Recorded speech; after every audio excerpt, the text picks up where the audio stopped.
tiene que ver con que las cosas las vivenciamos regularmente. Y por el otro lado, felicitar a todos los compañeros y compañeras de la asociación por mantener esta experiencia de la escuela eh, como una experiencia viva, ¿no? Ya ahora podríamos decir, a pesar de la pandemia incluso, ¿no? O sea, eh, yo no sé si conocemos muchas experiencias que lleven 10 años, digamos. Experiencias comunitarias, perdón, 11, claro, 11 años, 11. 11, sí, perdón. Experiencias comunitarias que sean propias de la comunidad. Se los cuento porque hoy día precisamente conversaba con algunos amigos respecto a esta experiencia, que no es solo la experiencia de la escuela es una cristalización de un esfuerzo que es mucho más allá que la escuela, que tiene que ver con la posibilidad de ser la comunidad la que le ofrece a la comunidad su experiencia.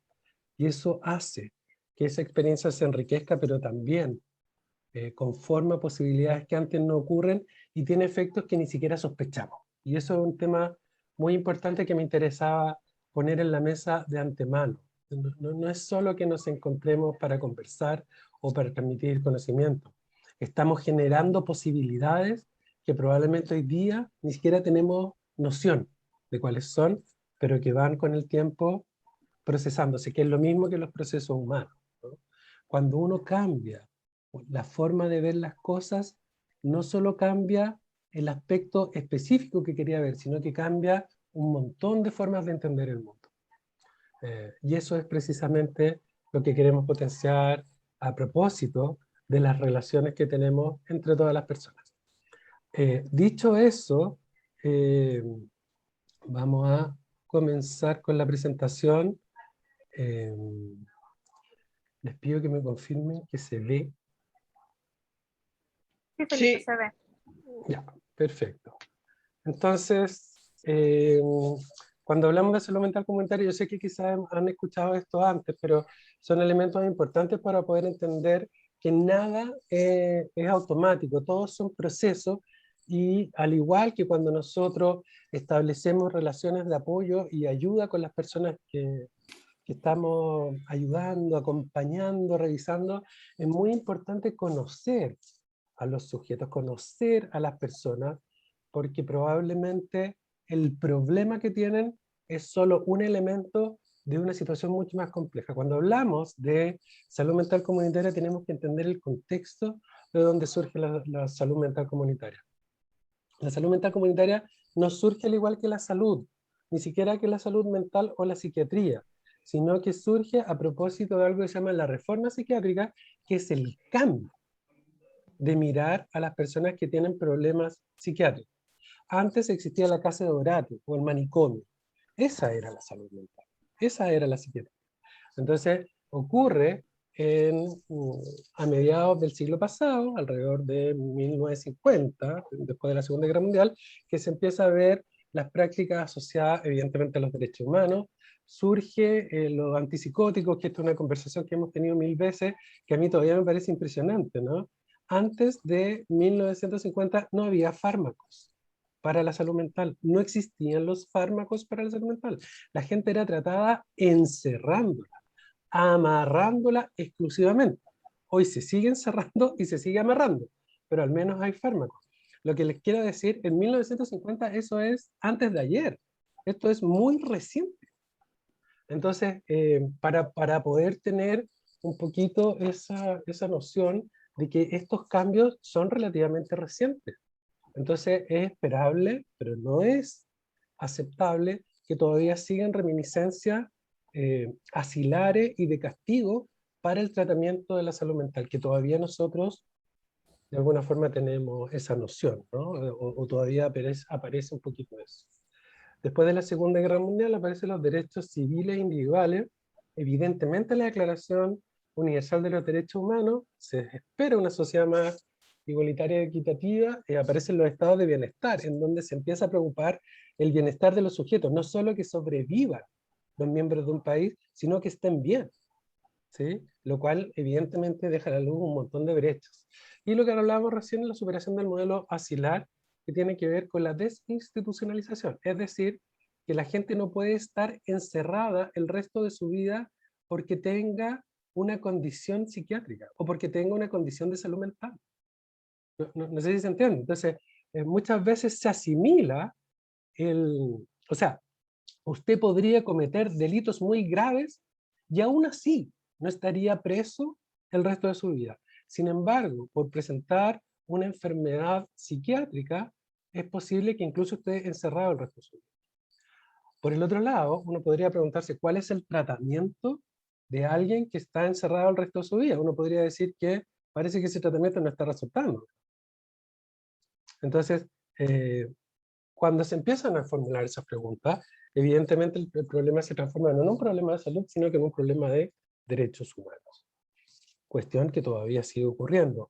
Entiendo que Cristian Silva estuvo presentando precisamente en esta escuela el problema que tenemos con la ley de salud mental, que de hecho no es una ley de salud mental, es una ley que regula en la internación en contra de la voluntad de las personas. O sea, que evidentemente también posiciona una brecha importantísima.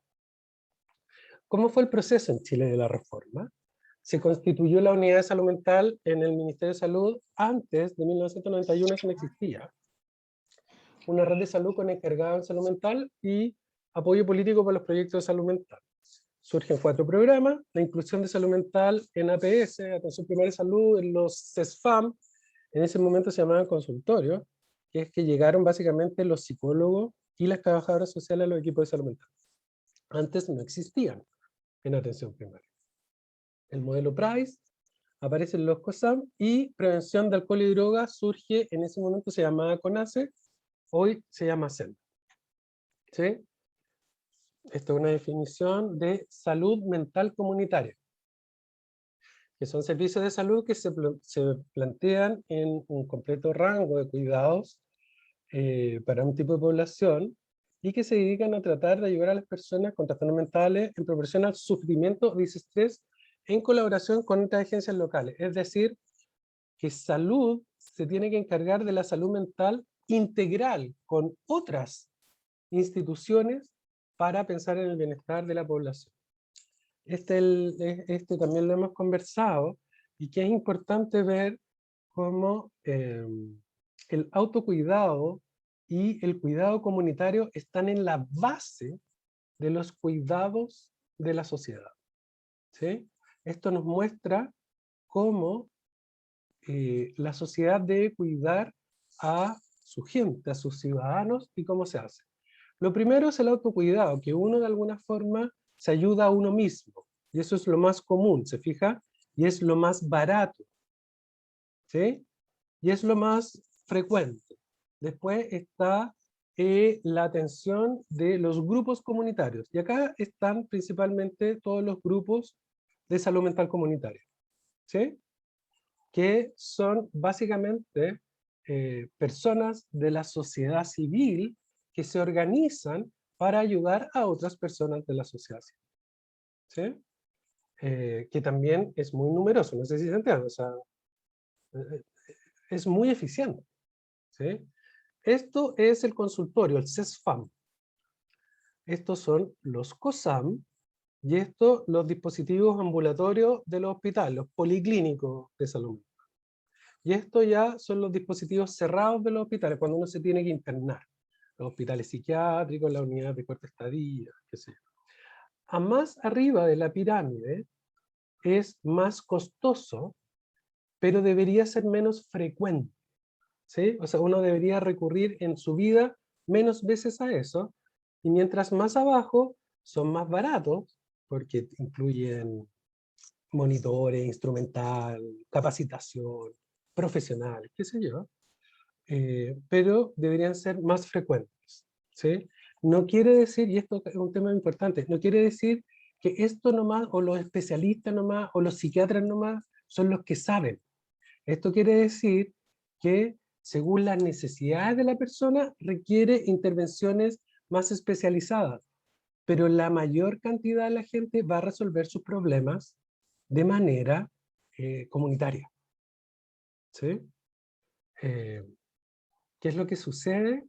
Es que la mayor cantidad de plata, la mayor cantidad de presupuesto, se va hacia los hospitales y no hacia los dispositivos comunitarios. Entonces, por eso hay un elemento ahí importante de cómo a veces los servicios están de alguna forma invertidos. Y por eso es importante el énfasis en las intervenciones o el potenciar los dispositivos que ocurren en la comunidad, ¿no? Los dispositivos comunitarios, porque son más numerosos y en ese sentido son más resolutivos. Esta es la idea de la desinstitucionalización. Esto es como la imagen del hospital psiquiátrico, ¿no? Entonces, hay pacientes que están recibiendo tratamiento en los hospitales psiquiátricos que deben pasar a los hospitales generales, como por ejemplo el Hospital de la Florida, un hospital general, que no solo tiene unidad de psiquiatría, sino que tiene cardiología, tiene maternidad, tiene geriatría, tiene gastroenterología, ¿me entiendes? No es que es un hospital exclusivo para la salud mental, no aísla en la salud mental, sino que integra. Por eso es importante que la salud mental también esté integrada, y ese es el problema que tenemos con los hospitales psiquiátricos, porque solo los hospitales psiquiátricos ven temas de psiquiatría. Entonces al final lo que termina es estigmatizando a la gente, es apartándola de su comunidad, y haciendo que los problemas psiquiátricos aparezcan como si fuesen de extraterrestres. ¿Te fijas? Los pacientes ambulatorios, la idea es que pasen a los COSAM, por ejemplo, que son dispositivos comunitarios en la comunidad y que tienen trabajo comunitario, que es muy importante, que trabajan con la comunidad. No es solo que la atención está en medio o está más cercano, sino que además tienen una forma de intervenir que incorpora las lógicas comunitarias, por lo tanto incorpora la lógica de la recuperación en la comunidad. Y los pacientes que se llamaban de larga estadía y mediana estadía en los hospitales psiquiátricos pasen a residenciales protegidas, ¿sí? Pero que en definitiva no es encerrar a los pacientes el resto de su vida, sino hacer que puedan vivir productivamente, incluso en sus comunidades o en comunidad, de manera de no ser encerrado, estigmatizado y castigado el resto de su vida por tener una enfermedad psiquiátrica. El tratamiento no está acá adentro, el tratamiento está en la comunidad. Es un elemento muy importante que entender. Es el doctor Martín Cordero que explica de alguna forma a través de su libro El modelo gravitacional, que tiene que ver esto con la salud mental comunitaria, el cómo funcionan las redes, ¿cierto? Muchas veces ustedes han escuchado hablar de la atención primaria o de los SFAM en los consultorios, pero esa es la red que se llama primaria, ¿sí? Porque está en la base, es una red, es como efectivamente estas manos que van sosteniendo a las personas que necesitan una ayuda. Luego están los COSAM, ¿sí? Estamos hablando de salud mental.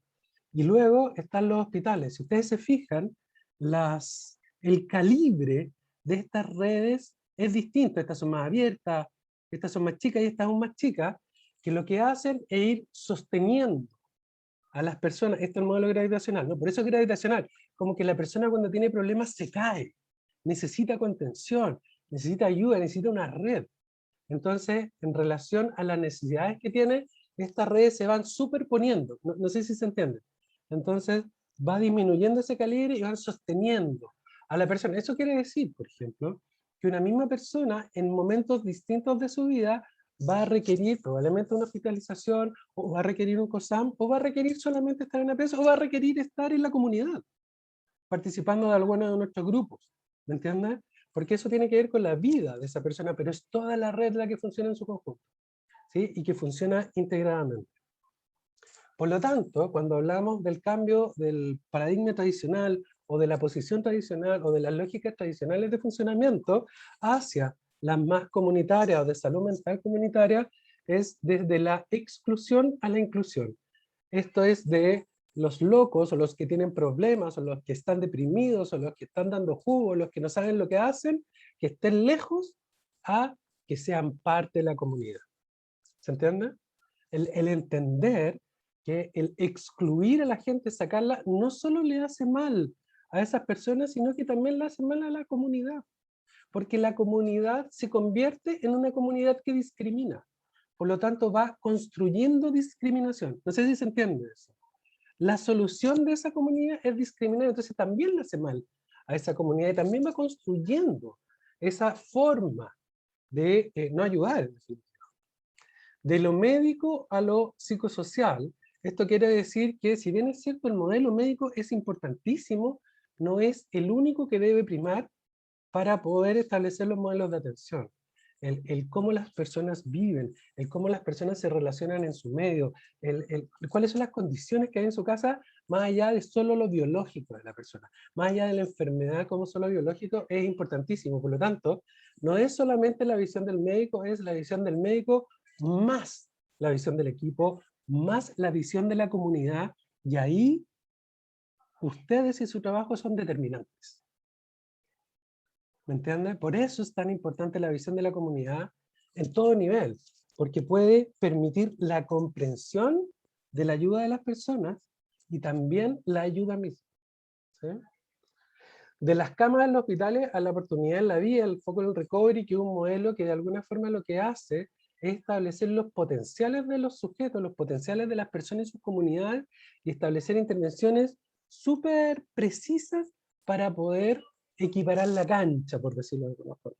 ¿Sí? Por lo tanto, usted puede tener a dos personas con el mismo diagnóstico. Los dos pueden estar deprimidos, por ejemplo, pero hay personas que tienen un tipo de recurso y hay personas que tienen otro tipo de recursos. Hay personas que viven en un barrio y hay personas que viven en otro barrio, y eso va a ser completamente distinto. Por lo tanto, lo que usted va a tener que hacer para poder establecer una ayuda adecuada es poder diferenciar esos recursos y establecer acciones específicas que permitan que a las personas les sea útil de manera distinta. Entonces, puede tener dos personas con el mismo diagnóstico, pero el cómo le va a hablar, las cosas que le va a decir, las cosas que le va a proponer hacer van a ser distintas para estas dos personas, aun cuando aparentemente tuviesen el mismo diagnóstico. ¿Entiendes? Por eso es tan importante la visión de la comunidad, en el sentido de que esas son las cosas que determinan muchas veces cosas que a los dispositivos se les van, porque están pensando en modelos biomédicos, porque están pensando solo en la ejecución de tratamientos más estandarizados que no necesariamente son tan pertinentes. Del tratamiento de corto plazo a los cuidados a largo plazo, foco en la rehabilitación. Este es un tema importante. Nosotros en el COSAM tenemos una, no sé cómo decirlo, como una consigna, que es el tratamiento es un tiempo determinado, pero el proceso es para siempre. ¿Sí? Por lo tanto, cuando hablamos de los tratamientos, la idea es que los tratamientos sean eventos extraordinarios en la vida de la persona, que sean, si bien es cierto, importantes e intensivos, terminen. Uno no puede estar en tratamiento el resto de su vida, pero sí lo que puede estar es en cuidados el resto de su vida, en proceso el resto de su vida, ¿me entiendes? Entonces el tratamiento debe ser un evento extraordinario para que los cuidados y el proceso sea lo que continúa, la construcción de la vida. Entonces, por ejemplo, cuando encierran a alguien en un dispositivo de largo plazo, en una larga estadía en un hospital psiquiátrico por tener una enfermedad mental, y le dicen que va a estar ahí encerrado el resto de su vida, eso no es un tratamiento. O sea, no puede haber un tratamiento el resto de su vida. Esa persona la están encerrando. ¿Me entiendes? Entonces ahí, por eso es tan importante la figura del tratamiento. El tratamiento tiene que durar lo que tiene que durar, ojalá sea corto, pero debe terminar. No, tiene que ser un espacio discreto. Por lo tanto, acá viene el tema importante, es las personas que tienen trastornos mentales, como sea adicciones, depresiones, esquizofrenia, lo que usted quiera, digamos, ¿son legítimas personas o por tener ese diagnóstico no son legítimas personas? ¿Se fija? Entonces, usted puede pensar que un individuo, que una persona, perdón, es un individuo, puede pensar que una familia son muchos individuos, puede pensar que una comunidad son muchos individuos. ¿Se ve el gráfico? ¿Sí? Sí. Pero sin embargo, una persona, una familia y una comunidad funcionan al mismo tiempo.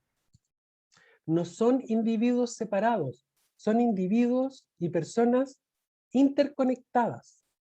Por lo tanto, cuando usted piensa en las personas con las cuales usted está trabajando, en realidad usted está trabajando con sujetos que no son distintos a usted mismo. ¿Me entiende? No hay ningún sujeto que no sea familia y que no sea comunidad al mismo tiempo. Todos somos portadores de nuestra familia y de nuestras comunidades. Por lo tanto, cuando usted le está hablando a alguien, también le está hablando a una familia y también le está hablando a una comunidad. Eso es entender al otro como un sujeto, como parte de algo, como un miembro permanente de la comunidad. Y este es un tema importantísimo para entender la lógica comunitaria. La intervención comunitaria no ocurre solamente cuando usted sale del box o cuando usted está hablando a un grupo de personas. Pues la intervención comunitaria está ocurriendo todo el tiempo, porque usted todo el tiempo se está dirigiendo como portador de una comunidad a otro portador de comunidad. ¿Me entiende? Por lo tanto, cuando hablamos, si la otra persona que tiene un trastorno psiquiátrico, un diagnóstico de salud mental, es un legítimo otro, por supuesto, tanto como usted, porque es el, de alguna forma, representante de una comunidad, tanto como usted. ¿Se fija? Lo que establecemos son relaciones. Y eso es determinante. Para eso necesitamos hablar de complejidad. Y básicamente complejidad es un poquito lo que habíamos hablado antes, que es la unión de estos elementos que son el diagnóstico, lo biológico, la enfermedad biológica, la que se atiende con los fármacos, con las pastillas, y la vulnerabilidad de la persona. Hay personas que tienen diagnósticos iguales, pero vulnerabilidades distintas. ¿Qué es la vulnerabilidad? El riesgo de daño. Cuando uno está más vulnerable es cuando tiene mayor riesgo de daño. Por lo tanto, una persona que tiene un resfrío, pero vive en la calle, es mucho más vulnerable que una persona que tiene un resfrío, que duerme en su camita, que lo van a cuidar, que le van a dar sopa. No sé si me entienden. Por lo tanto, los cuidados de esas personas son totalmente distintos. Probablemente los cuidados de la persona que es menos vulnerable, ni siquiera va a ser necesario que vaya a un CESFAM. ¿Se fija? Pero probablemente la otra persona que es más vulnerable va a tener que ir al hospital. La enfermedad es la misma. La condición de vulnerabilidad es lo que cambia, ¿me entiende? Y eso es la complejidad. La complejidad tiene que ver con cómo entender a los sujetos y lo que necesitan de la manera más compleja posible, con la mayor cantidad de variables posible, para poder determinar con precisión cuál es la intervención o cuál es el tipo de ayuda que necesitan específicamente y que sea pertinente a su necesidad en ese momento. ¿Cuál es el problema que tenemos nosotros? Que la vulnerabilidad se transforma en daño. Para entender la vulnerabilidad hay un ejemplo que es súper bueno, que es que ustedes imaginen una lata de bebida, ¿sí? Todos me imagino que conocen, han estado con una lata de bebida. ¿Qué es lo que sucede cuando usted dobla una lata de bebida?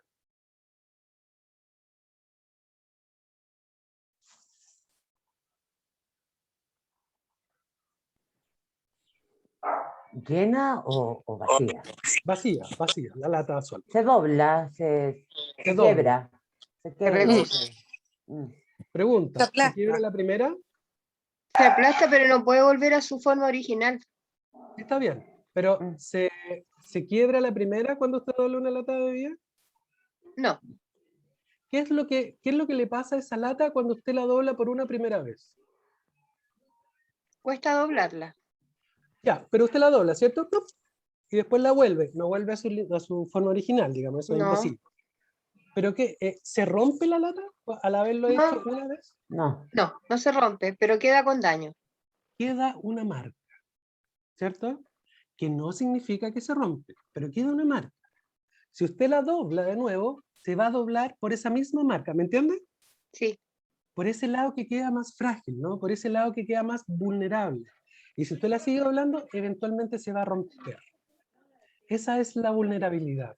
¿me entiendes? Que si bien es cierto, no queda daño, hay mucho más riesgo que ese daño se produzca en ese mismo nivel. ¿Se entiende? Por lo tanto, lo importante acá no es solo el diagnóstico de la enfermedad propiamente tal, es cómo funciona esa enfermedad con ese nivel de vulnerabilidad.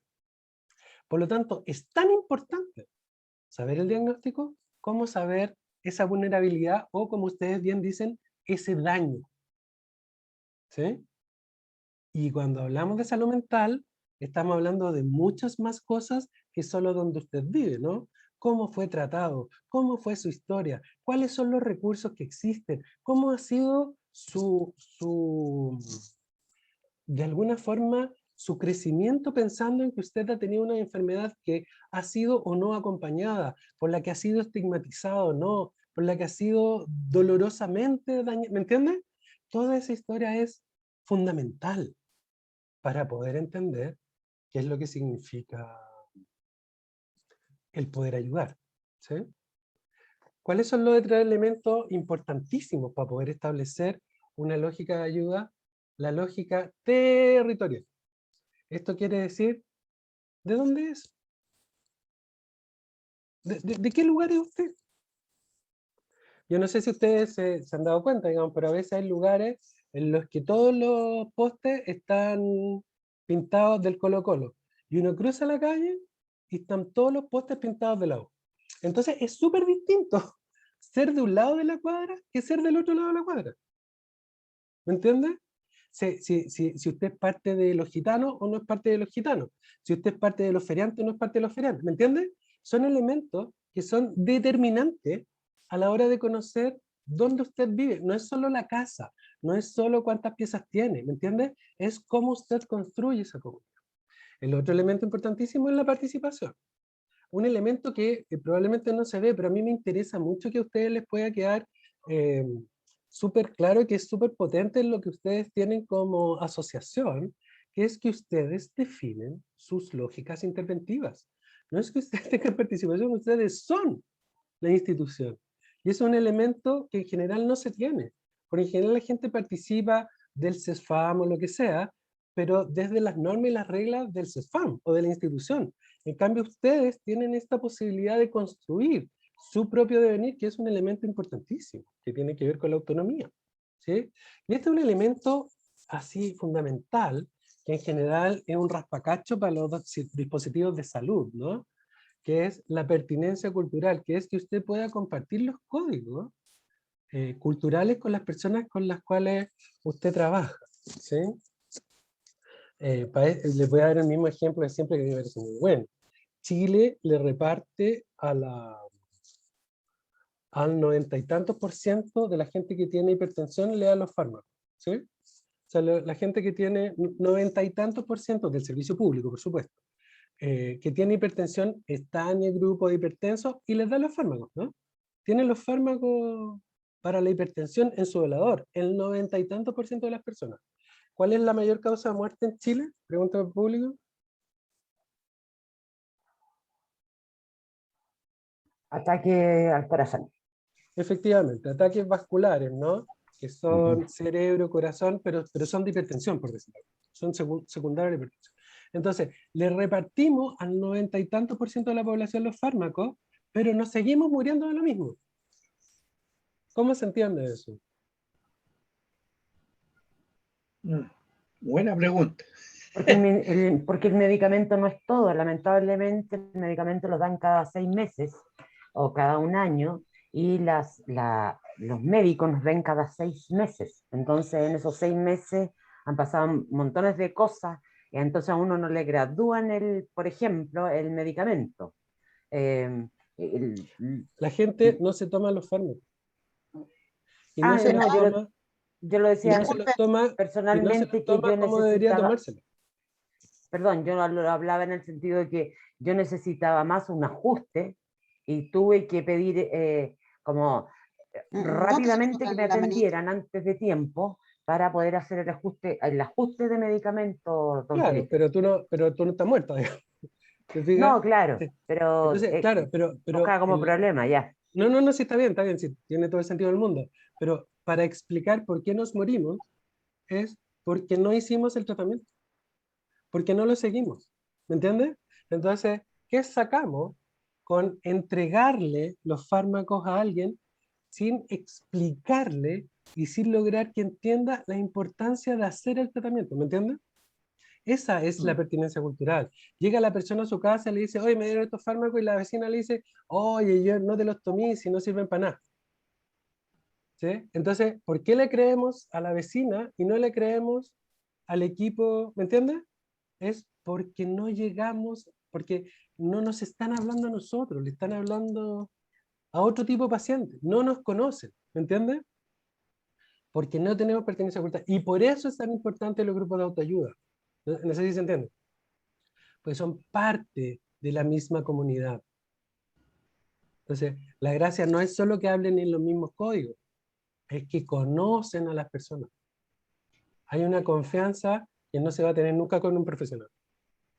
No sé si se entiende. Entonces, el no ser profesional en este caso nos aumenta la pertenencia cultural, que es determinante. Imagínense si pudiésemos tener la confianza con esos profesionales, probablemente muchos de nosotros haríamos tratamientos que hasta el momento no hacemos. No hacemos la dieta, no nos tomamos las pastillas a la hora, no le damos importancia porque no nos llega esa información de esa forma. ¿Me entiendes? A uno le dicen, oye, te podéis morir. Claro, uno lo sabe, pero no le llegan en sus propios códigos. ¿Sí? Que es lo importante. Esto es un poquito el esquema de las redes. Muchas veces nosotros antes de la reforma pensábamos que teníamos que estar en primaria, que teníamos que fracasar, después en secundaria que teníamos que fracasar y llegar a tercera. Entonces cuando uno llegaba a hospitalizarse era una suma de fracasos, por decirlo de alguna forma. Su vida era un fracaso. Y ese no es el punto. El punto no es que usted tenga que fracasar y no es que usted tenga que partir en primaria. El punto es que debemos ser capaces de ofrecer la ayuda precisa en el momento preciso. Entonces uno va a estar transitando la red a lo largo de su vida. Y eso no es malo, en la medida en que esto le sirve. No sé si se entiende. Que usted tenga que estar hospitalizado no quiere decir que usted sea un fracasado. Quiere decir que en ese momento de su vida requirió esa intervención. Y mientras mejor lo haga, va a requerir esta, y uno podría pensar una que está acá, que es la que pueden ofrecer los grupos de autoayuda. ¿Se entiende? Los grupos de autoayuda también tienen la maravillosa posibilidad de acompañar todo este proceso. ¿Se fija? Uno no deja de ser parte de la comunidad de las personas. Esto es como quedó el modelo después de este gran cambio que estábamos hablando. Este es el territorio, agrupaciones de usuarios y familiares, como que ahí están. Y organizaciones sociales y participación ciudadana. Esa es como la figura. Y si ustedes se fijan, están en todo el espectro. No sé si se entiende. No están solo acá. Están en todas las, o sea, están en APS, en los COSAM y en los hospitales. Esos son estos tres círculos. ¿Sí? Por eso es tan importante la labor. ¿Sí? A ver, este es un tema que es muy importante porque cuando nosotros estamos hablando de los grupos de salud mental comunitaria o de ayuda comunitaria, estamos hablando también de la posibilidad de personas que son parte de la comunidad que están dispuestas a ayudar a otras personas que son parte de la comunidad.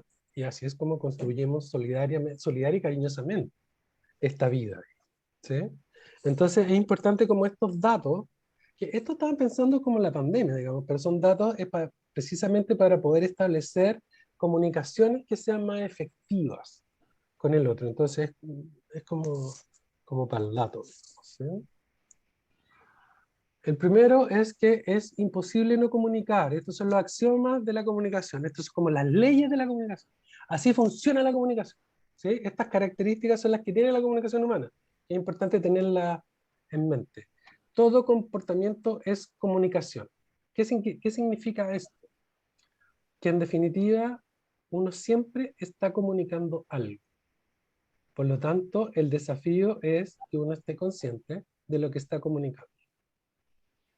¿Se entiende?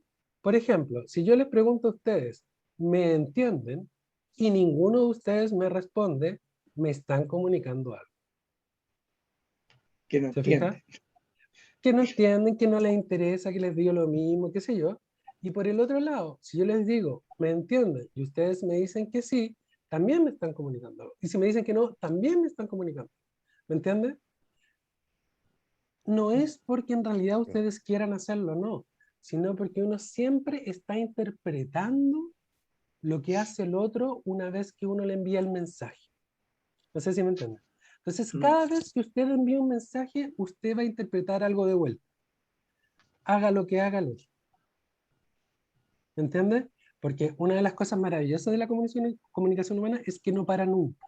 Siempre usted va a estar interpretando los silencios, las palabras, ¿me entiende? Ahora, lo que usted está interpretando no es lo mismo que la otra persona quiso decir. Es un elemento importantísimo. Porque siempre está interpretando. Pero es una interpretación. ¿Se fija? Lo segundo, la interacción entre contenido y relación. Por ejemplo, las formas que usted dice en relación con el otro. ¿Sí? Por ejemplo, si yo ahora les digo una broma, puede que algunas personas no entiendan que es una broma porque yo estoy en una posición más seria, más solemne. ¿Me entiende? En cambio, si estamos en un asado y yo les digo una broma, probablemente todos se ríen porque estamos en una situación de broma. ¿Se entiende? Entonces, es muy importante que la interpretación que nosotros hacemos de los mensajes no es solo en relación a las cosas que digo, sino a la relación que tenemos. ¿Se entiende? Por eso es tan importante saber cuál es la relación que hay, porque eso también incide poderosamente a la hora de interpretar el mensaje. ¿Se fija? Porque muchas veces la intención del otro puede ser una, pero como usted tiene una relación con alguien de una forma, puede que lo interprete de otra forma. Entonces, la posibilidad de tener un malentendido por no saber cuál es la relación que tiene puede ser muy alta. Segundo, la puntuación de secuencias a los hechos establece que todo tipo de interacción comunicativa se da de manera bidireccional. ¿Qué significa que sea bidireccional? Que va y vuelve, que es el uno y el otro. Entonces, ¿se acuerda cuando decíamos recién que uno siempre está interpretando? El otro también siempre está interpretando. ¿Se fija? Entonces, la comunicación es siempre una relación que va y vuelve. No es solo que ocurra con usted, no. ¿Me entiende? Cuando usted está sacando una conclusión respecto de lo que el otro le está diciendo, no, porque independiente si le dice o no le dice, usted está sacando una conclusión igual, la otra persona también está sacando una conclusión. Entonces, la comunicación está funcionando todo el tiempo, pero no necesariamente están concluyendo lo mismo. ¿Se entiende eso? No necesariamente están sacando las mismas conclusiones. Por eso es tan importante el lenguaje, porque muchas veces uno cree que algo es lógico y no es tan lógico. Uno cree que hay solo una interpretación posible y no hay solo una interpretación posible. ¿Se entiende? Entonces, a veces es muy riesgoso quedarse con la conclusión y la interpretación que yo estoy sacando es la única posible, porque eso no es así. Entonces, la posibilidad de malentendido es muy, muy alta.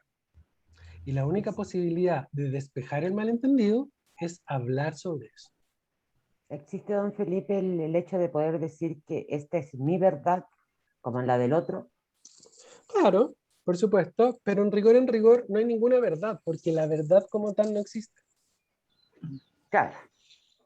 ¿Me entiendes? Porque uno podría decir, a ver, no sé, me hice un pan con mantequilla, ¿cierto? Y después me preguntan, oye, ¿quién se comió la última mantequilla? Y yo voy a decir, bueno, yo, porque yo me hice un pan con mantequilla. Eso es una verdad ineludible, ¿no? O sea, me la hice. Todos me vieron comerme un pan con mantequilla, ¿me entiendes? Eso es una verdad, por supuesto. Pero el problema no es ese. El problema es, ¿por qué te comiste la última mantequilla? ¿Me entiendes? El hecho que es una verdad es quién lo hizo, pero probablemente lo que va a provocar ahí una discusión es ¿por qué te la comiste? ¿O por qué no viste a los demás? ¿O por qué no preguntaste? ¿Me entiendes? Y Ya, eso, ok. ahí no hay verdad, hay posiciones Posición distinta, ya. posibles. Comunicación digital y analógica, esto es esto es comunicación verbal y no verbal. Entonces, un elemento, una vía, un carril de la comunicación es lo que usted está diciendo, Y otro carril es lo que usted está gesticulando, las formas de su cuerpo, las formas de su mano, ¿me entiende? Que no son verbales, pero también entregan información para poder sacar conclusiones, ¿sí? Entonces, es muy importante que usted no solo sea consciente de las cosas que dice, sino de las cosas que hace también, de sus gestos, de su forma, porque muchas veces sucede que alguien está diciendo algo, pero la forma en la que lo dice corporalmente como que no corresponde, no sé si me entiende, como que... Y eso es interpretado inconscientemente como que uno está mintiendo. ¿Sí? Y a veces simplemente uno no está mintiendo. A veces no tiene clara la idea, ¿me entiendes? Pero es importante entender que para esta complejidad esto funciona así. Simetría y complementariedad en las relaciones, eso quiere decir que las comunicaciones van a ser súper distintas si usted está en niveles de poder distintos. Por ejemplo, lo que le diga a su jefe no va a ser lo mismo que lo que le diga a su amigo.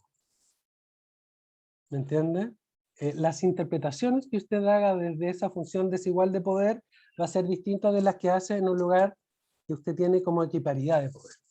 Por ejemplo, ¿no? Es lo mismo, no sé, que si usted está en una clase y el profesor le dice, no sé, la batalla de Angamos fue en tal de tal, y usted es un burro si no sabe eso, es súper distinto a que un amigo de usted le diga, oye, la batalla de Angamos fue tal y tal y tal, me extraña que no lo sepa.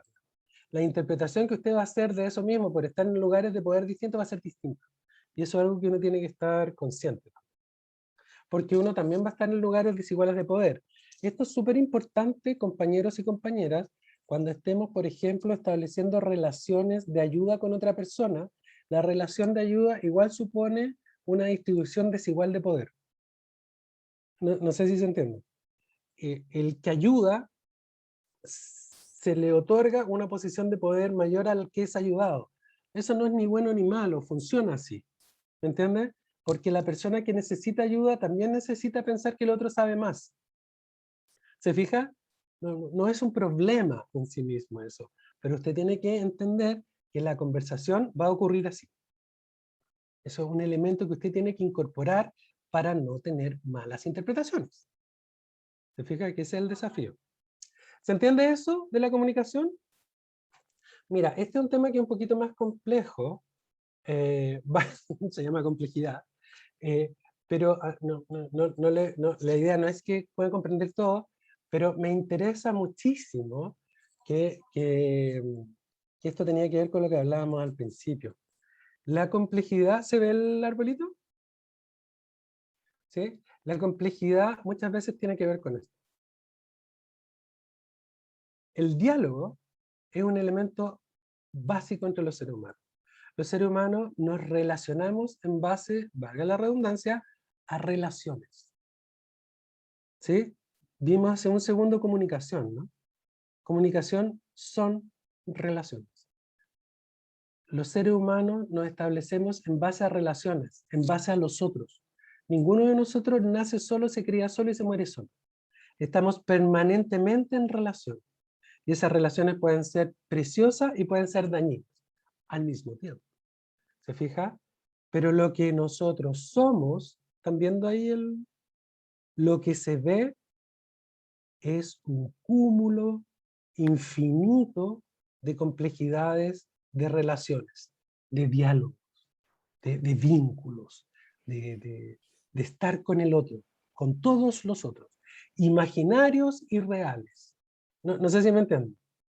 Usted está en relación con todo el mundo, está en relación con gente muerta, por ejemplo. ¿Qué diría mi tía de esto? ¿Qué diría mi abuelita de esto? ¿Qué, yo soy un heredero de una historia de gente que no conozco? ¿Me entiendes? Pero somos cúmulos de relaciones permanentemente con todo el mundo, pero no se ve.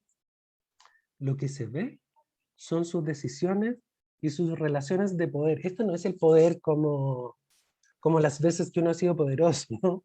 Este es el poder de todas las decisiones que usted ha tomado. ¿Me entiende? Una decisión es un acto de poder. Es un acto donde usted dice, ok, yo de todas las posibilidades del mundo voy a elegir esto. de todas las decisiones que puede tener, y eso es un acto de poder, ¿me entienden? Porque usted toma la fuerza y la pone en juego. Y cuando usted construye eso, construye vida. ¿Me entiende? Pero esta vida no está en relación solo a las decisiones que tomó, sino a todas las relaciones que usted es. Se lo vamos a decir de otra forma. El hecho de que nosotros hoy día estemos acá es gracias a todas las decisiones que hemos tomado en nuestra vida. Buenas, malas, más o menos. Pero si alguno de nosotros hubiese tomado una decisión distinta en toda su vida, hoy no estaríamos. ¿Se fija? Y eso es gracias a todos los elementos de diálogo y relaciones que usted fue y es y será y está haciendo con otros. El hecho es que estas decisiones generan semillas que van construyendo posibilidades que usted no tiene conciencia. No sé si me entienden. Esta es su conciencia. Usted cacha hasta acá, ¿no? Pero todo esto se debe a estas decisiones también. No sé si se entiende. Porque vamos construyendo posibilidades de diálogo con otras personas en otras comunidades que ni siquiera tenemos conciencia. Por ejemplo, el ejemplo que damos acá súper presente con los compañeros y compañeras que han hecho procesos de recuperación o que están haciendo procesos de recuperación de adicciones, ¿no? Hay algunas personas que llevaron sus adicciones bien en privado, pero la mayoría eran bien conocidos y conocidas en el barrio, o qué sé yo, como las personas que de repente tomaban de más, o que de repente hacían show, o que llegaban, ¿sí? Y era como una externalidad negativa, por decirlo de alguna forma, pero era. Y sin embargo, ahora incluso pueden ser conocidas como las personas que se rehabilitaron. ¿Me entiendes? Pueden ser un ejemplo para personas que estén pasando lo mismo sin tener la menor idea. No sé si me entienden. O sea, puede que ni se, este es el campo de su conciencia, ¿no? Pero puede que la semilla haya caído por acá y usted no tenga ni la menor idea que eso está ocurriendo, y eso se ha fortalecido, ¿me entiende? Se está haciendo como una raíz por acá a propósito de lo que usted hizo, que usted no tiene ninguna conciencia. Esa es la reflexividad, la conciencia de lo que usted hoy día sí está construyendo, la conciencia de todas estas relaciones que son importantes, la conciencia de esas decisiones que usted va a poder tomar conscientemente y con la intención de poder ampliar esto y poder diseminarlo mucho más ampliamente. ¿Se entiende? Por eso es tan importante la función y el trabajo, y tan esperanzadora la función y el trabajo de los grupos de salud mental comunitaria y los grupos de ayuda y las comunidades de apoyo, porque de alguna forma amplificamos este impacto a niveles que ni siquiera tenemos idea hoy, ¿me entiendes? Pero que son reales. Por eso es tan importante la figura de la ayuda. ¿Se acuerdan cuando hablábamos de esta comunidad que cree en encerrar a las personas distintas? Se transforma en una comunidad que discrimina. Las posibilidades de ayuda en eso se nos achican, no sé si me entienden. Quedan absolutamente reducidas, ¿se fija? A la posibilidad de que crezcan nuevas organizaciones y de que crezcan nuevos niveles de complejidad, ¿sí? Por lo tanto, están íntimamente relacionadas. Íntimamente relacionadas. Yo les podría decir hoy día, ustedes probablemente, muchos de ustedes, la mayoría, si no todos, hemos sufrido un montón para llegar acá. Y hemos cometido 858.000 errores para llegar acá. Pero fueron necesarios para llegar acá. ¿Me entienden? Son parte de nuestra historia. Por lo tanto, la pregunta es, ¿qué es lo que vamos a hacer desde ahora en adelante? ¿Se fija? Que no implica cometer los mismos errores, pero sí entenderlos. Y entender que esto es algo de lo que tenemos que reflexionar. Este es el elemento más... Después les mando la presentación por si lo quieren revisar, digamos. Pero esto es lo que a mí me interesaba como poder de alguna forma poner en la mesa respecto al trabajo que hacemos. La reflexibilidad, la tiene que ver precisamente con eso. Esa es la representación, ¿no? de la flor, ¿no? De la flor de este árbol. ¿Cuál es la gracia de la flor? La flor es semilla. Entonces no sé si se entiende. Es la culminación del árbol, pero al mismo tiempo es la generación de otro árbol, que puede que sea de la misma especie, que puede ser del mismo fruto, pero no es el mismo árbol. No sé si me entiende, porque ningún árbol es igual a otro. Entonces, toda esa potencia está acá, pero eso no quiere decir que eso se va a repetir igual. Es una potencia, es una posibilidad que se va a dar en la medida en que tenga una comunidad que le permita florecer y construya una comunidad al mismo tiempo. ¿Se entiende? Entonces, esta plantita que se ve súper frágil, es todo un árbol. Y es toda la historia de todos esos árboles, de todas esas raíces, de todo, ¿me entiendes? De todas esas ramas, que está ahí representada y al mismo tiempo en la potencia de nuevas formas, no de la misma. Eso es la comunidad y yo creo que eso es lo esperanzador de los grupos de autoayuda.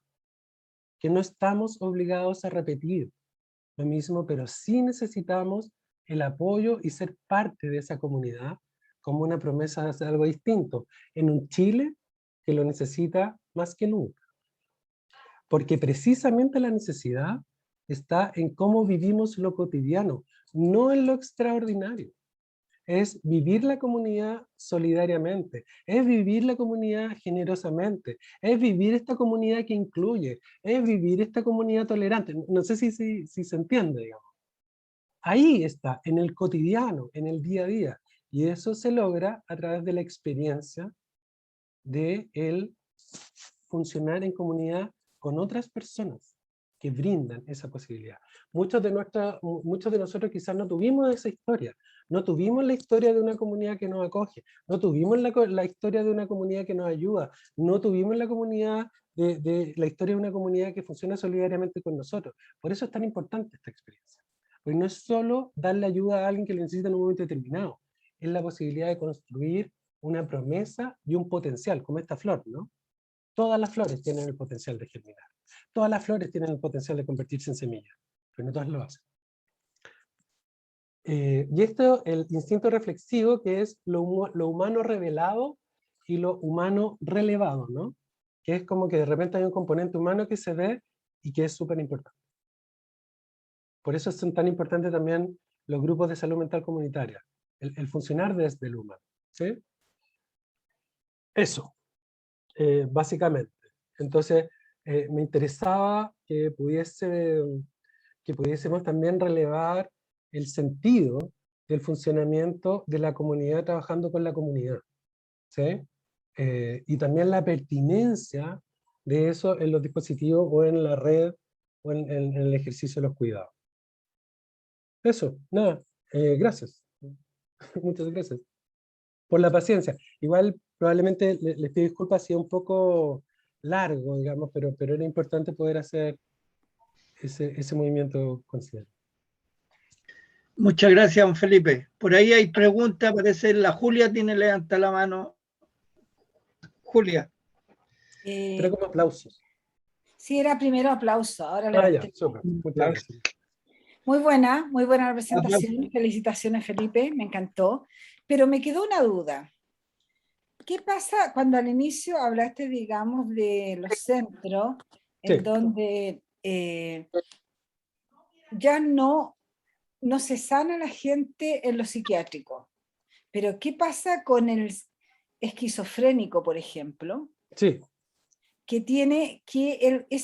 Necesita un cuidado a diario, medicamentos a diario, y muchas veces la familia no lo puede controlar. ¿Dónde lo meterías tú si no está institucionalizado? Lo que pasa es que como cualquier persona, digamos, no solo los esquizofrénicos, ¿no? Las personas que a veces están en situaciones de tensión tal, digamos, que no son capaces de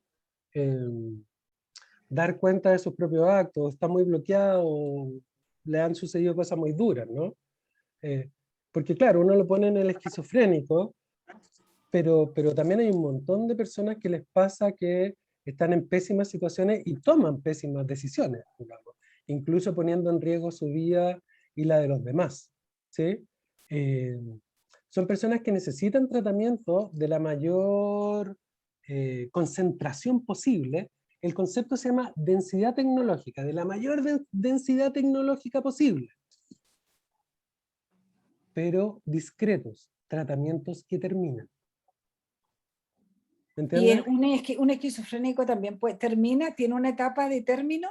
Pero por supuesto, porque el Se problema que sana. usted, el problema que usted me está diciendo no es el del esquizofrénico, es la descompensación momentánea de un esquizofrénico. El esquizofrénico como tal no es alguien que va a estar atentando contra su vida y contra los demás por el hecho de ser esquizofrénico. ¿Puede descompensarse una persona con esquizofrenia? Por supuesto. ¿Puede descompensarse una persona con depresión? Por supuesto. ¿Puede descompensarse una persona con trastorno de personalidad? Por supuesto. Y todas van a requerir cuidados de mayor complejidad. Pero no es la esquizofrenia propiamente tal la que hace que una persona se descompense. ¿Me entiendes? Ya, y mi otra pregunta, ¿por qué en Chile no tenemos camas infanto-juvenil para los niños que tienen adicciones? Porque, o sea, ¿por qué no ¿Cómo hay se cama? tratan eso? Sí, ¿por qué no hay cama? Es un tema de presupuesto, hasta donde yo entiendo, ¿sí? La formación en general, o sea, lo que yo te puedo responder así como con cierto conocimiento, porque evidentemente no es una decisión que yo maneje, digamos, la formación de los profesionales en general y equipos de alta especialidad para los infantes y adolescentes siempre es más caro. Ya, Entonces, si usted tiene que implementar, por ejemplo, no sé, en la 10ª región, dispositivos de acompañamiento para adultos y para infantos, siempre le van a faltar infantos. Porque no hay, así, porque no. Si usted los agarra todos y los distribuye uno por uno, no alcanza. ¿y ¿Sí? y qué se hace en Chile Mm. del niño que está en la droga entre los 9 y los 18 años? Lo que pasa es que ¿Qué hay un tema, experiencia tiene Julia, que es usted? importante entender que al igual que la pregunta anterior, no todos los niños que están en adicción necesitan camas. Y la cama no es una respuesta determinante para la gente que está en adicción, ni adulto ni niño. ¿Te fijas? Porque no se resuelve el tema con la cama. Lo que se resuelve con la cama es la crisis, no el problema propiamente tal. Entonces, la cama no es el tratamiento definitivo, ¿me entiendes? La cama incluso muchas veces es el comienzo del tratamiento, pero una persona que tiene la cama va a estar en la cama por 28 días, 27 días, un mes, 2 meses, y bajo ningún punto de vista es el tratamiento. El problema ahí es lo complejo del tratamiento propiamente tal, porque lo que necesitas son dispositivos de la suficiente complejidad y de tratamiento a largo plazo que permitan trabajar elementos familiares, sociales, culturales, de relación, que son muy complejos. ¿Me entiendes? Entonces, si llevamos la pregunta al extremo, eh, si tú me preguntas a mí, lo de la cama es lo más fácil de resolver con el problema de adicción infanto-adolescente. ¿Me Ya, entiendes? Porque necesito de alguna forma plata para contratar gente, bueno, en este caso, para formar profesionales. Después de ya, formar profesionales que lleguen al servicio público, después de que lleguen al servicio público, que se queden en el servicio público, eso es más fácil que establecer procesos de cambios familiares y culturales que le permitan a los cabros vivir en entornos sanos. ¿Te fijas? Sí, ese es un tema complicadísimo, por eso es tan colectivo y por eso es tan comunitario el problema. ¿Te fijas? Podemos tener a los cabros funcionando impecables, te lo cuento por ser el director del SUYAI también, digamos, ¿no? Pucha, nos cuesta un mundo que las familias vayan a reunión, un mundo que las familias se involucren en el tratamiento, un mundo cambiarlos de colegio, incluso hemos logrado cambiarlos de barrio, ¿me entiendes? 8 meses de tratamiento, 9 meses de tratamiento. El cabro sale egresado, un cabro por un montón que se perdieron, ¿no? En el camino, y llegan y se los llevan al mismo lugar, con los mismos amigos, con el mismo colegio. Es súper difícil, ¿me entiendes? Ese es un tema de complicación tremenda. Por ejemplo, tienen problemas infinitos para encontrar pega, y el narco le ofrece pega al otro día, ¿me entiendes? Entonces también tienen que tener una voluntad de acero para no caer, ¿me entiendes? Entonces por eso, si tú me preguntáis a mí, las camas es lo más fácil, aun cuando tenemos una brecha de cama tremenda. ¿Te fijas? Tremendo. Pero el tratamiento efectivamente es dificilísimo. Porque además el problema con los infantos adolescentes, a diferencia con los adultos, es que el infanto es, y como tú lo bien dices, el problema es más infanto, ¿no? Antes era más adolescente, ahora son los niños, son cabros chicos, muy chicos. Es el potencial. Entonces están siendo adictos con un cerebro que aún no se desarrolla. Entonces, desde chico, el potencial de apertura de eso ya se está reduciendo, ¿me entiendes? Es durísimo.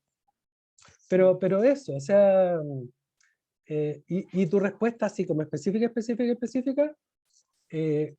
no hay suficientes equipos infantos, no dan el número, ¿te fijas? Y además, el mundo privado, en una sociedad de mercado, paga mucho más que el mundo público. Claro. Entonces el mismo profesional puede llegar a ganar a 3 veces.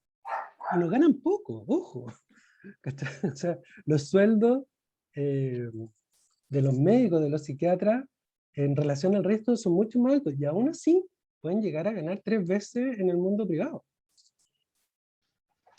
Eso.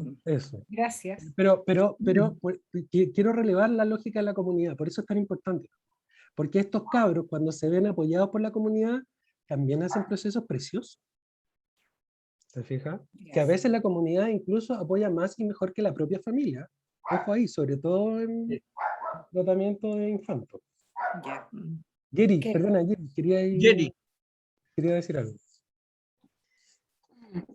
Don Felipe, yo me hacía la pregunta, bueno, tuve una pequeña experiencia hace poquito de una persona que atentó contra su vida y le tocó, o sea, vinieron las autoridades, qué sé yo, de salud, carabineros, la ciudadana, y resulta que le dan a elegir a la persona que atenta contra su vida si quiere recibir ayuda.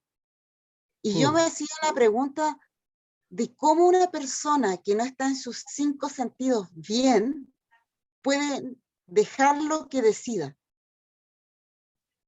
¿Quién es el encargado realmente de que esa persona tenga un tratamiento, tenga una atención pertinente en el momento, o simplemente la ley no nos permite? ¿A quiénes deberíamos pedirles que se legisle sobre esto y quiénes lo deberían hacer? Pucha, tiene harto que ver, me imagino yo, con lo que les contaba el Cristian, digamos. Porque precisamente lo que regula esta ley es nuevamente esta ley mal llamada de salud mental, porque no es de salud mental general, es de un ámbito muy específico, y precisamente el ámbito que regula es el ámbito de lo que se llama internación administrativa o internación forzosa, se llamaba, que es básicamente la posibilidad de ingresar y hospitalizar a alguien en contra de su voluntad. ¿Sí? Y en definitiva, lo que esta nueva ley establece es un poco lo que estás diciendo tú, que cuáles son las condiciones que se tienen que cumplir para poder poner a alguien dentro de una unidad de corta estadía, que es la misma unidad de corta estadía que hablábamos con la Julia recién. ¿Sí? O sea, el dispositivo en el cual va a ser ingresado alguien que se descompensa producto de su enfermedad y de lo que está viviendo, de la vulnerabilidad, es el mismo dispositivo en el cual va a ser ingresada la persona que va a ser ingresada en contra de su voluntad. El tema que en términos de derechos humanos, solo los tribunales de justicia pueden determinar que se lleven a alguien en contra de su voluntad. ¿Sí? Y el procedimiento para eso debe recoger la voluntariedad o no del paciente, que no necesariamente quiere decir que solo porque el paciente diga que no quiere irse, no se lo van a llevar. No sé si me entienden. Pero es el tribunal que se pone en contacto desde salud. Es salud quien se lo solicita al tribunal. Por lo tanto, si tú me preguntas así como para ser súper explícito en cuál es el procedimiento, es un procedimiento que debe solicitar el médico de la urgencia. ¿Sí? No son los carabineros. Los carabineros no se pueden llevar a alguien y meterlo dentro de un hospital psiquiátrico ni una corte estadía. Es el médico de la urgencia quien lo solicita a través de una plataforma que se llama Midas, que ve la Seremi y que la Seremi regula con justicia. Y si están de acuerdo, entonces se determina que esa persona puede estar en contra de su voluntad, pero en definitiva tiene que haber un especialista médico que acredite que esa persona no está en el uso de sus facultades y que además es un riesgo para él o para otros. No sé si se entiende. No son los carabineros, porque si no hay un médico, psiquiatra, que acredite que esa persona no está en control de sí, entonces se asume que esa persona está en el uso de sus facultades. No sé si se entiende. ¿Se entiende, don Felipe? Sin Sí. embargo, llegó también salud, que se supone que es la ambulancia de urgencia.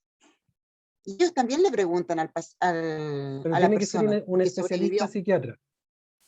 Pero entonces ellos no debieran llevarlo de todas maneras al hospital. Deberían llevarlo, pero si hay voluntariedad. Oh, o sea, igual hay como un nudo ahí, no Hay miles permite. de nudos que la nueva ley no Sí. resuelve. ¿Te fijas? Ok. Porque yo incluso podría preguntar precisamente la pregunta que estás haciendo tú. Ya, es bacán, yo estoy súper de acuerdo con que no podían andar llevándote a la gente a diestra y siniestra porque simplemente tú consideráis que está mal. O porque eso también es vulnerar los derechos de las personas. O sea, por ejemplo, si tú no tienes un problema psiquiátrico y viene alguien y te dice, oye, ¿sabéis qué? Siento que me estáis mirando feo, igual no te pueden llevar detenido. O si tú vas por la calle y un carabinero te dice, oye, ¿sabéis que me da la impresión que me parece un poco sospechoso? Creo que tú podrías eventualmente robarte algo. Me da la impresión que tú podrías potencialmente robarte algo. No te puede llevar detenido. Pero acá tú le dices, a mí me da la impresión que tú podrías cometer un delito en el futuro. Podrías atentar contra tu vida o podrías atentar contra la vida de otro, pero no lo has hecho. ¿Me entiendes? A mí no me pueden llevar preso por pensar en robarme una tele. ¿Te fijas? Entonces, por eso es súper delicado, pero yo lo que estoy diciendo es que, ¿y por qué tiene que ser un psiquiatra? ¿Por qué no podría ser un equipo? ¿Por qué no podría ser la persona de la ambulancia? ¿O por qué no podría ser incluso un carabinero capacitado? ¿Me entiendes? Entonces, claro, no, hay millones de nudos que precisamente esta ley no se hace cargo. Por eso es tan importante la ayuda comunitaria, porque también el que se tenga esta información es importante. ¿Qué es lo que hay que hacer? Hay que llevarse a la persona en la urgencia. Y en la urgencia, dentro de la ley de urgencia, la persona no se puede ir. No sé si me entienden. Por eso es tan importante la ley de urgencia y por eso es importante que llegue a la urgencia la persona. ¿Te fijas? Porque estando en la urgencia, la persona puede estar en contra de su voluntad 3 días en la medida en que el médico lo certifique. Y 3 días es lo que se demora el proceso de tramitación de la ley de salud mental, que no es la ley de salud mental, ¿me entiendes? Pero eso significa que la persona puede estar en observación 3 días. Y eso te permite distinguir si alguien está en sus cabales o no. Si es solo una crisis o efectivamente está en un riesgo potencial, ¿me entiendes? Pero si eso no es certificado por un psiquiatra especialista, se asume que la persona está en sus cabales aunque esté dejándolas de Kiko y Caco. Aunque sea evidente, ¿me entiendes? Como... Porque además la persona, si se la llevan sin esta figura, después puede demandar a la gente de la ambulancia por secuestro. ¿Te fijas? Y son vacíos de la ley, pues si eso la ley lo podría ver. Tampoco, ¿me entiendes? Eso está ocurriendo. Por eso es una ley tan incompleta. Y por eso es tan importante la figura de la ayuda comunitaria, porque ayuda. Ayuda a las familias que también a veces pueden estar desesperadas. Don Felipe, yo no sé dónde levantar la mano, pues lo siento, alguien me dice levanta la mano, pero no tengo idea aquí en el computador cómo se levanta Mira, la mano. en Pero es la- una sola pregunta, que es a contrario sensu de lo que estaba diciendo la compañera. Eh, Usted sabe mi problema con mi hijo menor, ¿no? sí, Eh, ya, usted me habla de comunidades, de cómo se juntan las comunidades del consultorio con el COSAM, con esto otro. Llevo 3 meses, don Felipe, y en ninguna parte tengo una solución.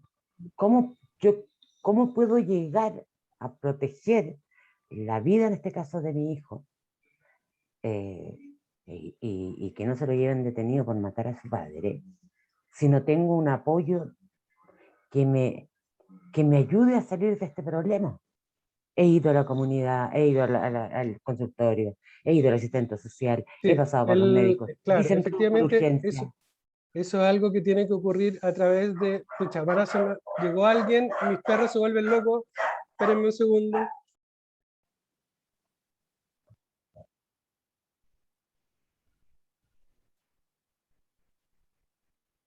Mientras tanto, explicarle a Iris que ahí abajo, donde dice reacciones, usted lo aprieta y abajo dice levantar la mano. Compañero, tengo todo en inglés, no entiendo nada. No sé. Así que no fue por Hay rotería.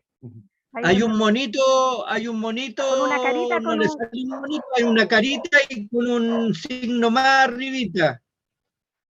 Sí. ¿Lo vio Iris? Eso, Ahí- Iris, ahí la puse. bien, excelente. Ya, a ver, Iris, efectivamente estamos al tanto de eso y estamos tratando de apoyar con el CESFAM, pero es a través del CESFAM que necesitamos eso. Entonces, el tema no es que te lo vayan a solucionar, porque nadie soluciona, pero es que te vayan a apoyar en eso. Pero somos tu comunidad y te estamos apoyando, tratando No, de... pero en la conversación que llevamos, Sí, claro, cuando usted hablaba, en la conversación que estamos es hablando el ahora, CESFAM. por eso, nosotros decíamos, tenemos una comunidad COSAM, el CESFAM, todos Mm, nos apoyamos en un lazos así, sí, pero no se ve, bueno, no se siente. bueno, Y se lo estoy diciendo porque es súper buena su exposición. En teoría es muy bonita. En la práctica es lo que yo quiero saber qué es lo que está pasando.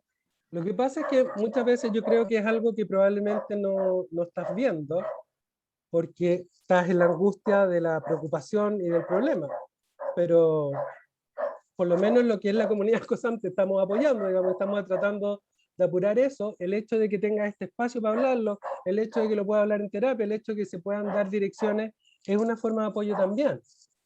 Claro, está la angustia de que no se resuelva propiamente tal, y eso va a ser un proceso, por eso te digo, importante, que tiene que ver, ¿te acuerdas cuando hablamos de las raíces, digamos?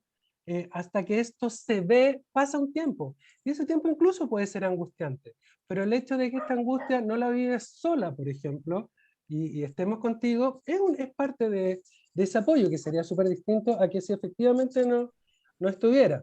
Ahora, en lo formal, en las redes, lo que ahí no ha funcionado tan eficientemente es que te den la hora en el CESFAM, y eso también lo estamos apoyando.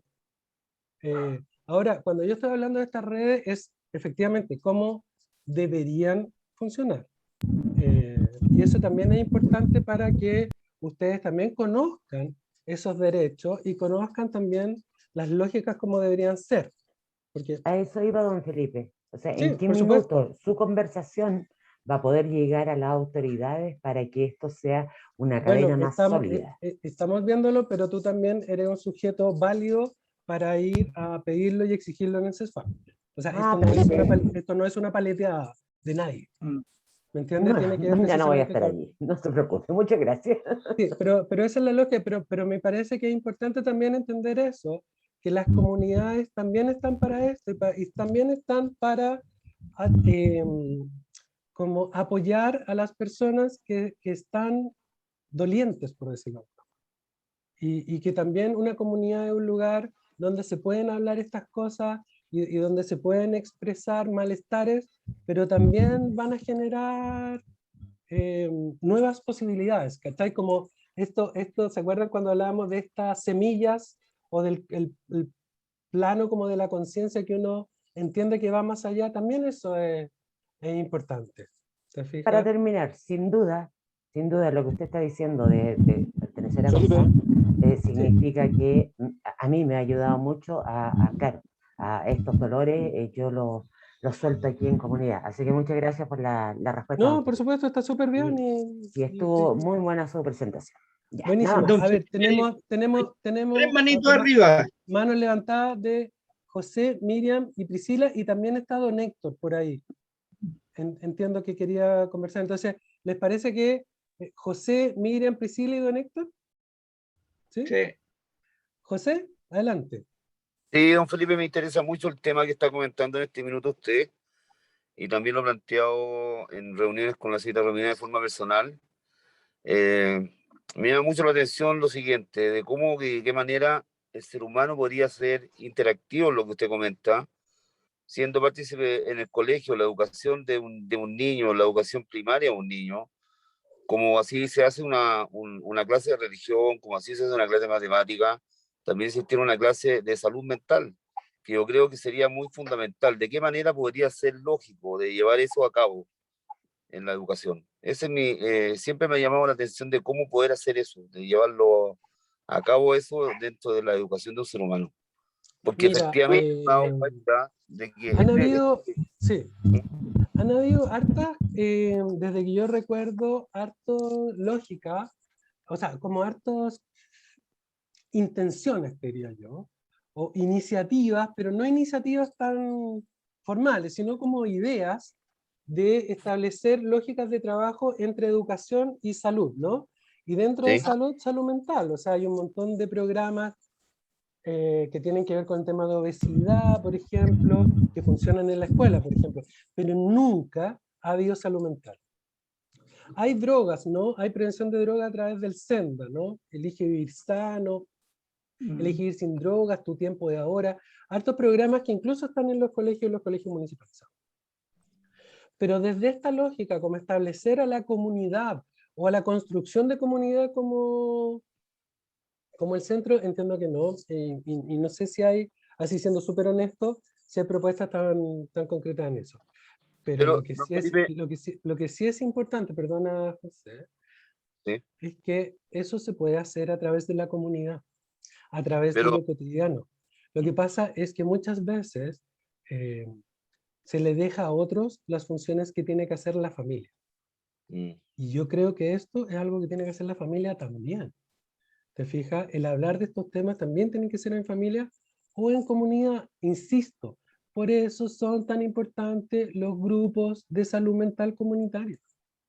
Porque son las instancias en las cuales las personas y las comunidades tienen la posibilidad de verlo. ¿Me entiendes? Yo encuentro que sería súper pertinente que esto lo pudiese ver el colegio, pero no tiene ningún sentido en que lo haga el colegio y no lo haga la familia, en que lo haga el colegio y no lo hagan las comunidades. ¿Me entiendes? Y yo creo que eso es fundamental en lo que conversamos. El tema tiene que ver con lo cotidiano, no con lo extraordinario. Cómo construimos comunidad en lo cotidiano. Y eso es cuán gentiles somos con los otros, cuán solidarios somos con los otros, cuán tolerantes somos con los otros. ¿Me entiendes? No dejárselo a los otros. ¿Me entiendes? Y eso me parece súper pertinente, pero me parece aún más pertinente que lo estemos practicando nosotros con nuestros hijos, con nuestros vecinos, con nuestros chicos, todo el tiempo, por ejemplo. Y no, una cosa no quita la otra, por supuesto, ¿no? Pero se podría hacer de una manera así como la ley Emilia, como lo hizo Ricardo Soto. No lo sé, porque, por ejemplo, una de las cosas que conversábamos respecto de esta ley es que esta es una ley muy discreta. Es muy discreta en el sentido que lo que regula es un aspecto muy chiquitito, muy específico de toda la salud mental. Entonces, el problema, claro, habría que, cuando se revise la ley, probablemente habría que verlo, pero no hay, respondiendo a tu pregunta, no hay una iniciativa menos legal. ¿Te fijas? Pero Miriam, Priscila, Don Héctor y Luis Escobar. Bueno, yo soy Miriam, Sí. quería darle las gracias por el tema, lo encontré interesante, he aprendido un poco más y también yo creo que puedo, ¿cómo se llama?, a reafirmar lo que conversaba Jerry, de que a veces hay cosas que a la familia le pasan. Entonces uno, el hecho de estar escuchando este tipo de reuniones, de tener estos temas, ya sea en la escuela o en estas reuniones de comunidad, a nosotros no nos sirve de reforzamiento.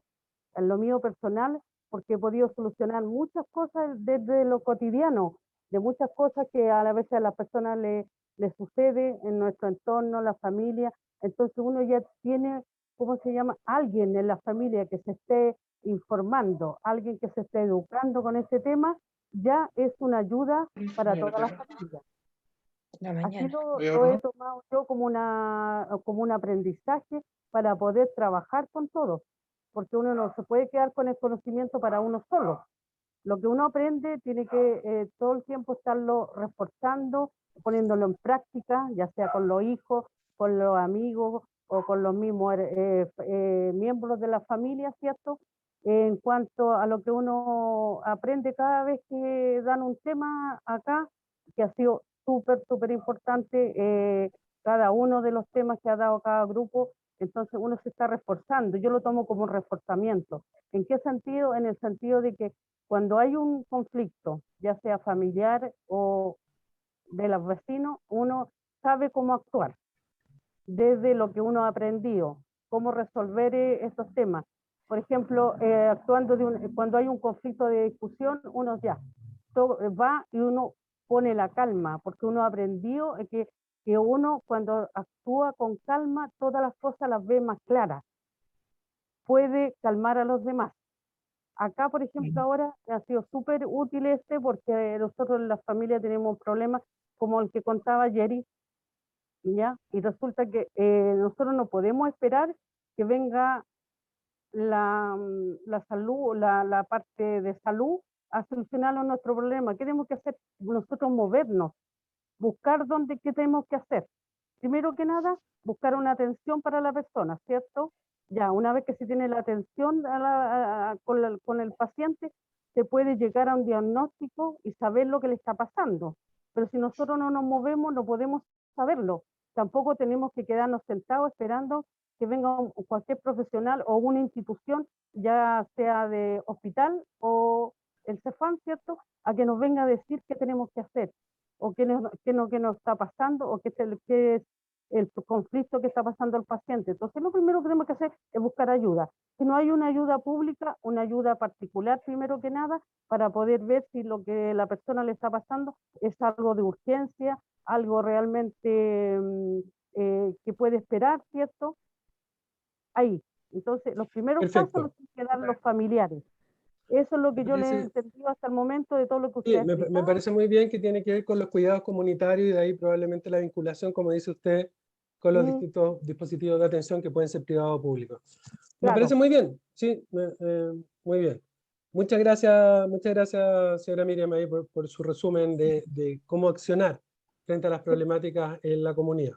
¿Sí? Claro, gracias. Super, muchas gracias. Priscila, ¿usted quería decir algo? Sí, lo que pasa es que yo también he tenido una lucha con este tema de salud mental. A mí me ha hecho muy bien entrar a COSAM porque me ha ayudado a llevar mucho mejor la situación con mi hija de 20 años. Yo empecé con ella el problema de los 16.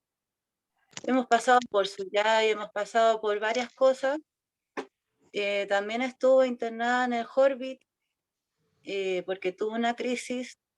Y ahí es a donde iba yo, porque después ha tenido un par de veces recaídas y lo que yo pienso es que falta mucho en el tema de la urgencia un médico especialista que diga, que diagnostique esto, porque yo he ido a la urgencia de acá del Hospital de la Florida, me han mandado al Barros Luco, de rebote para allá, para acá, entre medio mi hija se me ha escapado. O sea, es bien compleja la situación. Claro, ahora yo, como ella me ve, que yo estoy haciendo un tratamiento para mi problema independiente del de ella, también me veo como con una fortaleza por atrás, de decirlo así, no sé, y ella también me ve como más respeto hacia el tema de su mismo cuidado, de su salud mental, porque sabe que yo ya no estoy sola, que Claro. estoy respaldada por una comunidad, por ustedes que son de salud mental. Entonces esto también a mí me ha ayudado un montón. Pero lo que voy yo es que la salud pública igual debería haber una atención de urgencia a la salud mental, porque ya tiene que ser mucho, tiene que ser así como un escándalo máximo en la urgencia, como para que la vean a una persona, le pongan un tranquilizante. Entonces eso igual es como súper complicado. O llevarla directamente al Horbit, que es la Claro, lo que única pasa es parte que, donde tiene la lo que pasa es que urgencia de acá salud hay, mental. sí, hay dos urgencias psiquiátricas, ¿no? Que es el Barros Luco y el Horvich. No hay más. Entonces, la Florida a veces puede que te hagan esperar y la mayor parte de las veces te van a mandar al Barros Luco igual, digamos. Entonces, es un tema. El tema de la urgencia es un tema complejo como lo que hemos estado hablando, digamos. Y claro, también es lo que menos esperamos, que se necesite una urgencia, pero se necesita a veces, y eso es cierto. ¿Te fijas? Ahora yo quiero reforzar algo que tú decías, Priscila. No hay un tratamiento independiente del tuyo. El tratamiento de tu hija no es independiente del tuyo. Es súper dependiente. Porque, como te acuerdas cuando hablamos, esa lámina donde decíamos que una persona está ligada a su familia y a su comunidad, no hay independiente. Por lo tanto, yo personalmente te felicito y creo que efectivamente el futuro de ustedes juntas es súper distinta en tratamiento que sin tratamiento. Y eso claramente es una promesa distinta. ¿Te acuerdas cuando hablábamos de esta flor, que es como un potencial? Yo creo que es una flor súper distinta. Así que yo te felicito y te invito por ahí, porque imagínate todas las cosas que falta por aprender. Imagínate todas las cosas que pueden seguir siendo distintas. Así que nada, como me queda como, estoy súper de acuerdo contigo que la urgencia en general no funciona tan bien y que es muy de urgencia, ¿no? Como que tienes que estar súper mal y que es muy necesario que sea mucho más ágil. Pero me queda como esta sensación como de, te felicito, fíjate, que siga, ¿cachai? Como que siga cambiando esa forma tuya de ver y que siga cambiando también esa fortaleza tuya interna que está ahí. ¿Te fijas? Nadie ha movido nadie ha movido ninguna tuerca. Eres tú la que ha construido también esa potencia. Y esa potencia probablemente como mamá distinta también. Así que nada, como invitarte a seguir con eso. Así que nada, me siento como que una buena noticia al final, digamos. ¿Te fijas? Que el futuro de ambas pueda estar cambiando. Don Héctor. Don Felipe, disculpe, antes que don Héctor, yo quería a Priscila ofrecerle el grupo de autoayuda de nosotros para ella, que pueda ir a conocerlo. Que consume. Al tiro le doy la palabra a don Héctor. Lo mismo. Ofrecerle grupo de autoayuda. Lo único que yo tenía la palabra, lo mismo que ella es hablar. Ya. Dejemos ahí nomás. Ofrecerle el grupo de autoayuda que nosotros funcionamos ahí en el Mafioletti, en Avenida Central, no sé si ubica aquí en la Florida. Funcionamos los días sábados. Y nosotros tenemos algunas herramientas que pueden servirle para usted personalmente y después a lo mejor a su hija en el futuro. Más que nada eso. Si quiere después lo ponemos en contacto y la Cecilia tiene... No sé, Priscila, ¿usted está en tratamiento en el COSAM o terminó ya? Sí, está en la comunidad terapéutica de mujeres, Priscila. Ah, ¿está en tratamiento ahora? Sí, está en Ya, tratamiento. entonces se verá ahí con los terapeutas. Me parece muy bien. Yo lo veo Es- con usted, señorita Cecilia. Muchas Sí, gracias, pues ahí don Víctor. lo ven en la oferta. Don Héctor, Ya. ¿usted quería decir algo hace rato? Sí, don Héctor, yo lo estaba escuchando y la mayoría de su discurso usted habla mucho de la comunidad, lo comunitario, Sí, y explica que los grupos de autoayuda también son comunitarios. Los grupos de autoayuda son un ente cooperador de los tratamientos, de las diferentes formas de llevar la salud mental comunitaria. Y hacen una gran labor. Las personas deben acercarse a los grupos de autoayuda, no solamente el COSAN está entregando una herramienta, los CEFAN también están entregando una herramienta y los grupos de autoayuda también entregan. Los grupos de autoayuda están entregando el cambio social, el cambio que tiene que tener la persona. Podemos tener 20 especialistas y si la persona no es capaz de hacer su cambio, no lo va a hacer. ¿Sí? Sin embargo, lo puede hacer en un grupo de autoayuda. Entonces, es eso. El grupo de autoayuda está preparado. No solamente tiene que haber una profesional en el grupo de autoayuda para que rinda. El grupo de autoayuda son personas que han tenido una vasta experiencia y esa misma su experiencia están ganando más experiencia con la otra persona que llega. Entonces, démosle al grupo de autoayuda ese estatus que tiene que tener, y ayudar. Podemos ocuparlo mucho. El cambio social el cambio social de la persona se lo hace el grupo. ¿Qué sacamos con tener 6 a las personas en rehabilitación? Salen del COSAM o salen del CEFAN a los 6 meses recaídos. Volver nuevamente otra vez. ¿Por qué? Porque no van a los grupos de autoayuda. Y seguimos con esa misma historia. Que recaí. ¿Por qué? Por no asistir a los grupos. Entonces, es eso. Démosle la importancia de que se debe a los grupos para que sigan en su trabajo y sigan desarrollando la labor que están efectuando. Eso nomás. totalmente de acuerdo. Eso es lo que me da la impresión que traté de transmitir.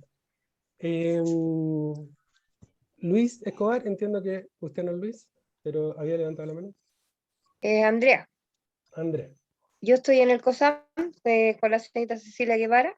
Ya. Encontré muy importante la charla, me hizo mucho ruido y también me gustaría, si mi terapeuta lo autoriza, me gustaría empezar a ir a los grupos de autoayuda. Esa era mi...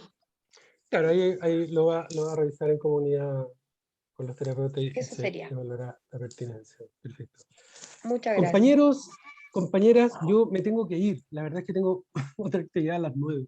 Entonces, nada, como agradecerles la posibilidad, felicitar también, evidentemente, que esta sea una instancia que siga ocurriendo, que siga funcionando, es muy, muy, muy importante.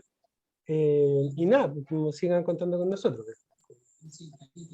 Eso. Muchas gracias, don Felipe, como siempre.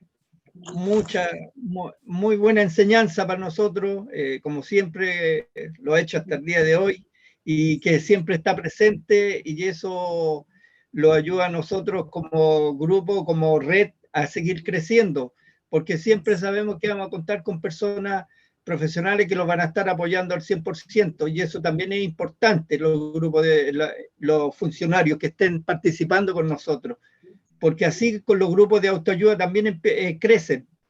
Es una parte fundamental.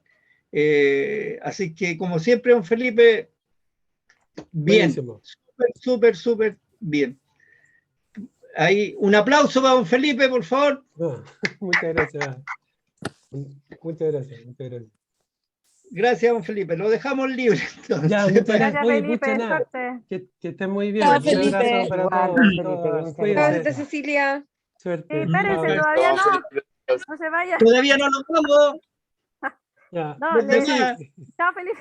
Le estoy Chao. mostrando acá, compañeros, para la próxima semana, el 11 de noviembre, va a presentar el grupo Madive, una presentación súper interesante que tiene que ver con el cambio, la rueda de Prochaska y de Clemente. Eso es algo, para los que no lo conocen, es muy interesante, así que no se lo pierdan, ¿ya?